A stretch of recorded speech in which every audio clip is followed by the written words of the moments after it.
ప్రభుత్వ ఉద్యోగులుగా అంగన్వాడీ ఉద్యోగులను ప్రభుత్వ ఉద్యోగులుగా కామ్రేడ్స్, ఈరోజు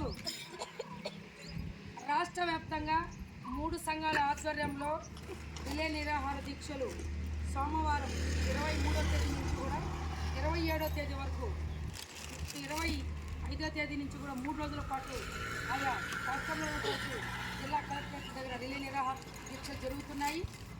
మనము 42 రోజులు సమ్మె చేసినటువంటి చాలా ఘన చరిత్ర ఉంది మనకందరికీ. ఎందుకంటే 42 రోజులు సమ్మె చేశాము. ఈరోజు ఈ రిలే నిరాహార దీక్షల్లో 4 రోజుల నుంచి కూడా సెంటర్ క్లోజ్ చేయలేదు. హెల్పర్ల సెంటర్లు కొంటున్నారు.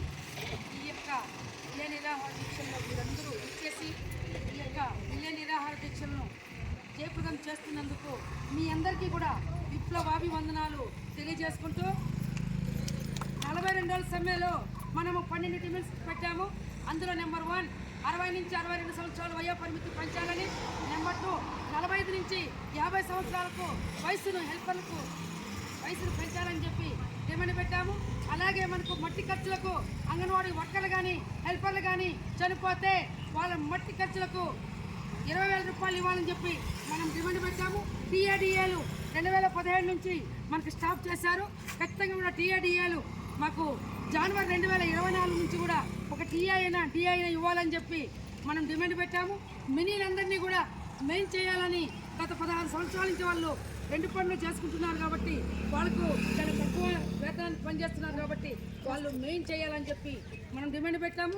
అలాగే ముఖ్యంగా రిటైర్మెంట్ బెనిఫిట్ అంగన్వాడీ వర్కర్లకు ఉన్నటువంటి ప్రభుత్వంలో వర్కర్కి 50,000, హెల్పర్కు 20,000 రూపాయలు ఇచ్చేవాళ్ళన్నమాట.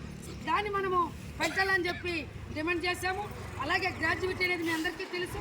ఇది వచ్చి మనకు 5 సంవత్సరాలు కంప్లీట్ అయినటువంటి అంగన్వాడీ వర్కర్కి కావచ్చు, హెల్పర్లకు కావచ్చు, మినీ వాళ్ళకి కావచ్చు, వాళ్ళందరికీ కూడా 5 సంవత్సరాలు పూర్తయినప్పుడు ఆ గ్రాడ్యుయేట్ అనేది సర్వీస్ని బట్టి సంవత్సరంలో 15 రోజుల వేతనాన్ని మనం రిటైర్ అయ్యేటప్పుడు మనకు దాదాపు ఒకరికి 30 సంవత్సరాలు అనుకోండి, వాళ్ళకి 30 × 6,000 వేసుకుంటే కూడా 1,80,000 రూపాయలు.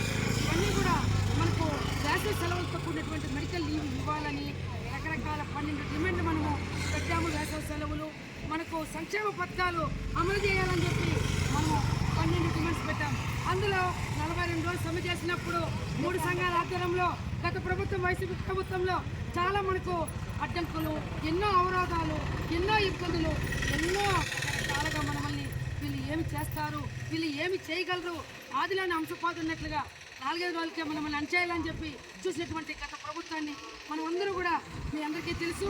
అయినా మనము అందరూ ఒకే దీక్షతో ఐకమత్యంతో సంఘాలు పిలిపించే వాటిలో భాగంగా ఉన్నటువంటి అన్ని ప్రాజెక్టులో రాష్ట్ర స్థాయిలో వర్కర్లు, హెల్పర్లు చాలామంది 13 మంది ప్రాణాలు కోల్పోయారు, ప్రమాదవశాత్తు చనిపోయారు, నీళ్ళల్లో కొట్టుకోబోయారు, చాలామంది హార్ట్ అటాక్లు వచ్చేసాయి, 13 మంది చనిపోయారు. ఆ పోరాటంలో అందరూ కూడా మనమందరూ భాగస్వాములం అయ్యాము. మనమందరూ ప్రతి ఒక్కరూ మనకు ఒక పండగ లేదు, ఒక ఏది లేకుండా మనము సంఘాలు పిలిపించే వాటిలో భాగంగా మనమందరూ ఐకమత్యంతో చేశాం. ఆ తర్వాత ఆ ప్రభుత్వము 12 డిమాండ్లో 60 నుంచి 62 సంవత్సరాలకి 2 సంవత్సరాలు పెంపు చేస్తూ జీవో ఇచ్చింది. ఆ తర్వాత 45 నుంచి 50 సంవత్సరాలకి పెంచుతూ జారీ చేసింది. మట్టి ఖర్చులకు 20,000 రూపాయలు పెంచుతూ దాన్ని జీవో జారీ చేసింది. అలాగే టీఏడిఏలు 2024 నుంచి మనకు అమల్లోకి వస్తాయని చెప్పి